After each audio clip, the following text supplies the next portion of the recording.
Hi, I'm Sarah. I'm from Dynamic Boards, and we advertise all the non-exec roles in the market. We really want to make UK boards as dynamic as possible. So that isn't just thinking about the proportion of women, people from ethnic minorities, things like that on boards. We actually really want to think about it holistically. And one way in which we think about that is the background and the skills and the training that someone might have had before they come to that board role. So John Kerner, who I'm speaking to today, is from a military background. So his military background thinking is brought to his board roles now. So John, to start with, can you tell us a little bit about what you did in the military? I can, and it's strange. I sort of have to look back and look at what I set out doing and what I ended up doing, and actually there's quite a gap between both of them. So I spent my first career in the military predominantly or initially around sort of transport and logistics, but then that broadened out into a sort of a wider range of big picture organizational jobs. And the last last three roles I had in the military, I was the first media communications director for the Ministry of Defence in Afghanistan. Right. I got given the responsibility of leading a regiment of 350 people, sort of in and around London and the southeast, and then finished off my time with the military, sort of working at Ministry of Defence level on sort of big picture strategic capability management. And then sort of much earlier than I thought I was going to leave, I sort of went, do you know what, there's other things I want to do. And I'd had a great 26 years in the military, but decided it was time to step out and do things differently. And it sort of landed me where I am today. So tell us about the board roles that you've found your way to since then. Well, sort of going through, coming from that military background, there's a lot of development at sort of leadership board level at varying degrees and program project boards.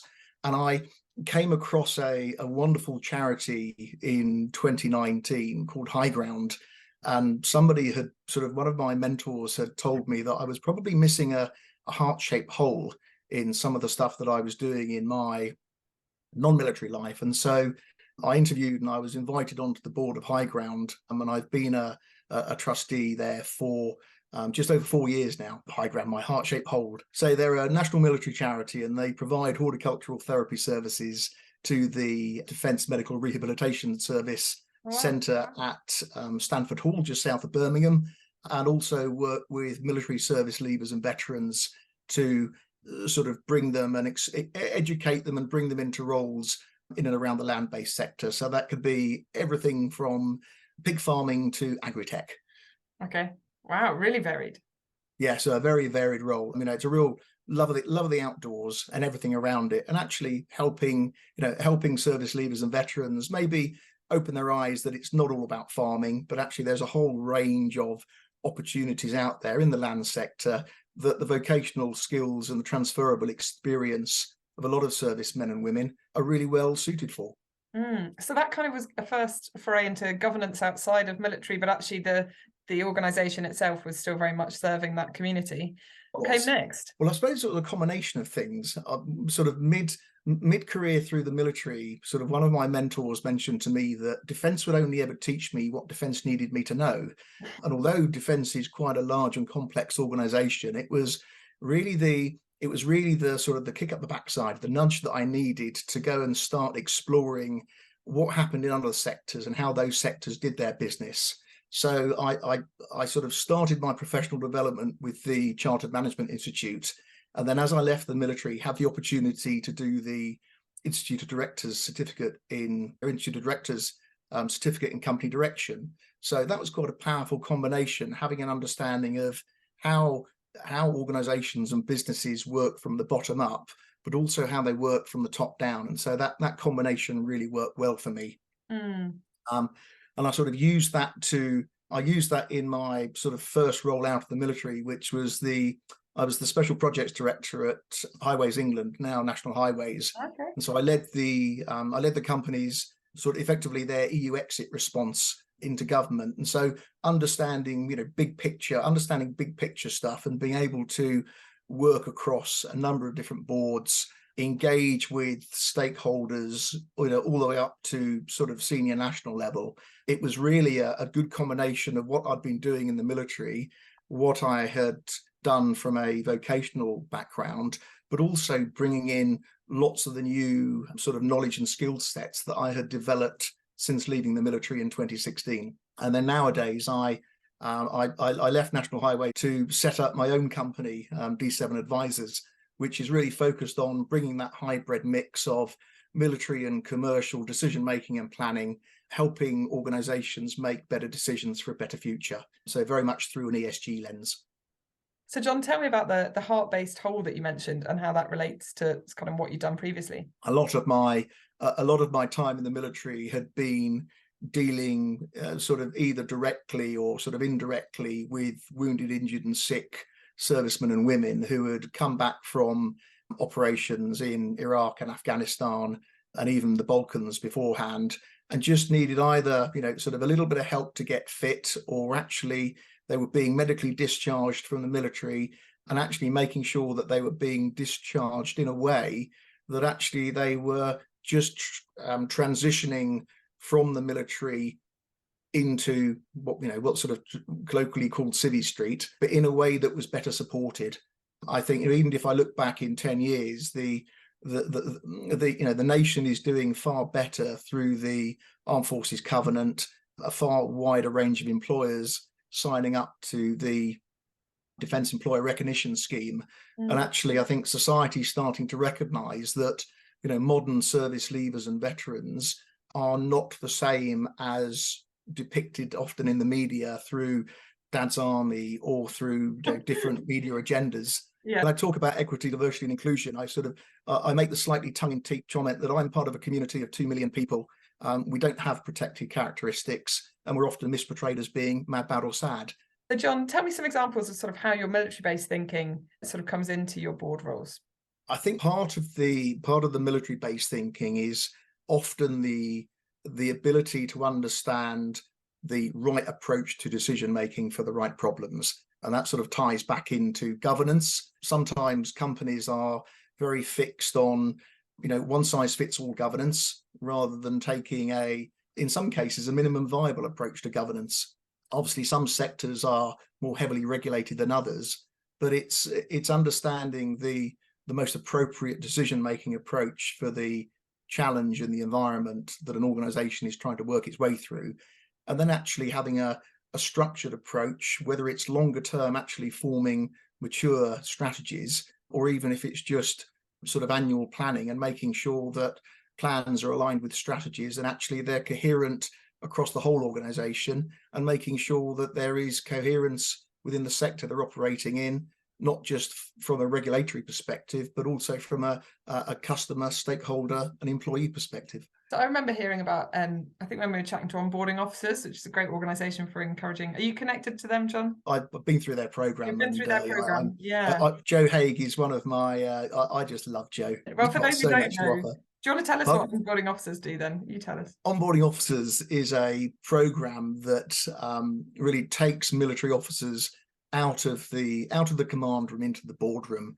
It was set up a few years ago by this brilliant lady called Jo Haig, who basically had an understanding of what military people could potentially offer to a range of organizations, both public and private sector, and really just helps align some of the previous military skills with some of the commercial knowledge that individuals require to be more effective board members. I remember chatting to Jo, and one of the examples she gave was someone who'd come out of the military and they were a school governor, and the experience they had was around COVID. And as lots of schools were thinking, oh goodness, look at this coming down the line, hitting the news, totally unprepared. Actually, this board member was saying, right, we're going to end up teaching online. How are we going to prepare for that now? Have we got the laptops? Have we got everything ready? And they had such a fantastic mindset for approaching what is a very dynamic situation where you've got risks flying at you from all different angles and change coming at such a pace, but you need to take action, look at the operations, the logistics you were mentioning, and as a board, help the executive to manage that situation. And they said that school was far more prepared than any other school as a result. The biggest sort of insight that ex-military people can bring into that sort of contingent planning and crisis management environment is understanding the pace of how quickly or not a risk is going to become an issue, whether or not it's a sort of a slow-moving python that's gradually going to constrain an organization before it squeezes it beyond that point of discomfort, or whether it's a crocodile that's actually going to come in quickly, bite hard, and cause a lot of very visible pain. Yeah, and discerning that quickly and taking action. Yeah. So often the most noisiest issue is not the highest risk issue. Sometimes it's the really slow burning, slowly constricting ones that by the time they cause the pain, it's too late to realize or too late to take any action to avoid it. And you've just got to deal with the consequences. Yeah, but having that insight to be able to see that is incredibly useful for a board. I can see that. So I guess one of the things we often hear about non-execs is that, and actually Martha Lane Fox wrote a very damning article that said, obviously she's very passionate about what directors can do, but she said some of them, just turn up for the pay packet, sit there quite apathetic, smiling, nodding donkeys, that kind of thing. So when you think of ex-military guys coming in to boardrooms, I guess, what sort of thinking do you think they bring in contrast to that, perhaps? First and foremost, I think there's a real sense of duty and actually understanding that the 7 duties of a director aren't just there as wrapping paper. They're there because people and organizations are held accountable and responsible for exercising those duties, both individually and jointly within a board environment. And I think within that, it's getting the right combination of people around the board. I talked about the differences of diversity and certainly thinking beyond the more traditional sort of protected characteristic natures of diversity, where if you've got somebody from the military coming into a board that they're the only non-military member on, or non-military past member on, they're going to be thinking differently because they've had different experiences, they've been trained to think differently, but actually they've been trained to think between the gaps. So often there'll be the individual who is sort of soaking up the conversation and actually then helping sort of sew up the different themes of discussion into maybe a more coherent case at the end of the debate, rather than needing or wanting to say things early on. Different people, different courses. Some people like to brainstorm and get things on the table quite quickly. Others, often tend to want to take more reflective, considered decisions. But I think it's making the most of that board dynamic. I think before we started recording, I was talking about teams versus team working. And actually, I'd read a really good article recently where a very senior non-exec was saying, around a board table, we're not a team because we all think independently, we're all holding each other to account, but we are high performance when it comes to team working.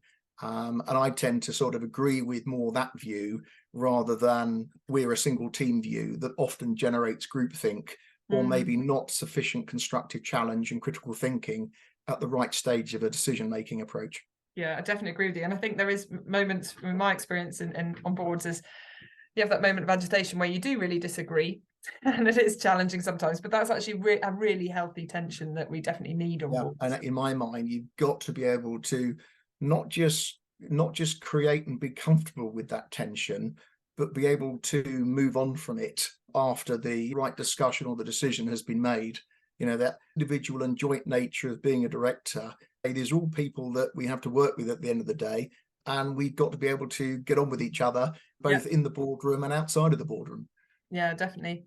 John, so if someone's watching this, they might be a chair of a remuneration committee or a chair of a board, and perhaps as they've recruited previously, they've recruited what we'd say might be typical UK directors. It might be people with banking, sort of finance backgrounds, or people that have come through chief exec roles, FD roles, that kind of thing.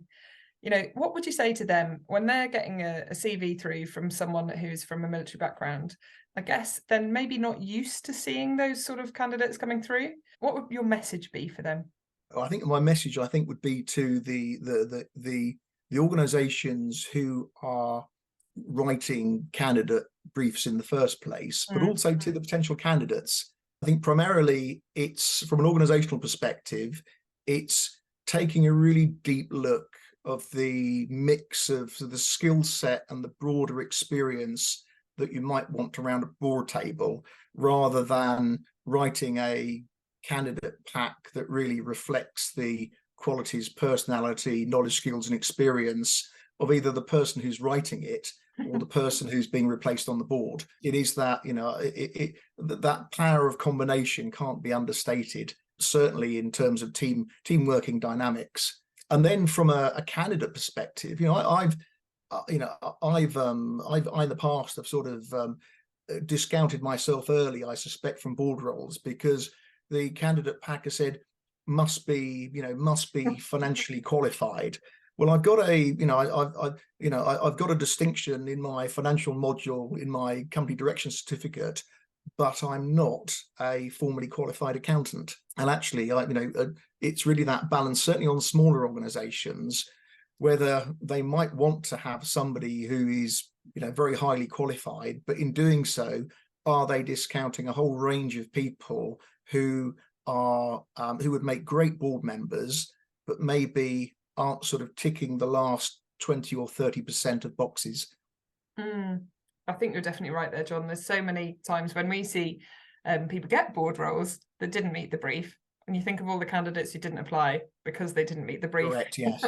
I try and I sort of work and support and sponsor a number of people across a number of very different networks, and often it's either encouraging them to apply for roles that maybe they would self-select out of, or actually helping them just craft their, design their approaches and craft their words to try and communicate in a way that the recipient of their application might understand. Part of that goes back from running an armed forces program in national highways, where a lot of people look at the military and go, oh, they all just march about and they shout at each other.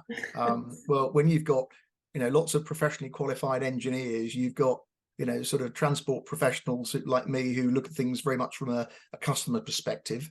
Getting that combination of people mixed in and amongst a whole bunch of other people who are professionally qualified civil engineers, lawyers, people who have come in from very different sectors outside of natural infrastructure.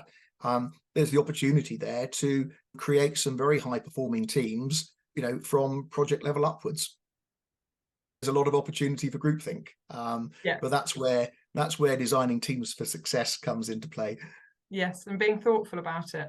Because I think that's where some of the diversity debates kind of frustrated me sometimes, because we obsess over one aspect of diversity and throw all the others out the window. And I spoke to someone a while back and they said they've actually got 6 accountants on their board. They might have a board that has the best ethnic mix, best gender mix. They've got someone with a disability, neurodiverse, or whatever. But accountants are trained in a certain way, and I think accountants are fantastic, and I do really think it's helpful to have accountants on your board. But 6 of them, possibly not. Yeah, and that's where sort of widening, sort of in sort of ED&I terms, that widening the gate without lowering the bar allows a richer, a richer range of candidates to be considered for roles, and actually let this, with an appropriately governed selection process, actually let the selection process run its course and get the best available people for the roles. Part of that might be individual and what they contribute jointly, but rather than just rinsing and repeating what's been done in the past. I find it, I'm always, my smile always disappears a little bit earlier than otherwise when I walk into a room and it's full of people who look like me, because I know I'm not necessarily going to get the range of discussion and creativity and different viewpoints that really help me work effectively. Well, as we think holistically about boards, definitely part of that makeup is people with military backgrounds. So, John, thank you so much for giving an introduction to kind of what that might look like, having people with military background experiences on UK boards. And I hope that anyone watching this that has a military background is encouraged that actually there's boards out there who will really benefit from your experience. And we'd love to speak to more people who are from this background and from others in these NED chats. So if there's anyone that you think we should be talking to, please do drop us a line and make a suggestion. John, thank you so much for coming and speaking to me. And I hope this has inspired some of our viewers. There's lots of board roles live on Dynamic Boards at the moment, so please do have a look and check them out. Thanks, Sarah. Thanks for the opportunity. Bye-bye. Take care. Bye.